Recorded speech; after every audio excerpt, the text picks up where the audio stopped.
if you want to expand your learning quite significantly, I would recommend investing in something like this. So this is the FreeNove Ultimate Starter Kit for Raspberry Pi.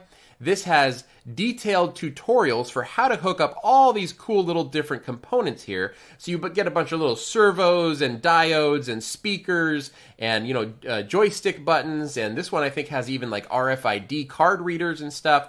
Not only that, but it comes with this 434-page PDF tutorial written in 3 different languages. So if you want to learn Python, C, or Java, you just download this, the PDF comes along free, and then you can start building, cool stuff with it. And this is really the best way to learn, because not only do you learn the circuitry and how all of this stuff fits together so that you can take that knowledge onto your own projects, but it also teaches you the coding, right? So it teaches you how to create the Python scripts, and basically you can then use those Python scripts that come as examples in order to move those into your own projects that you want to develop yourself.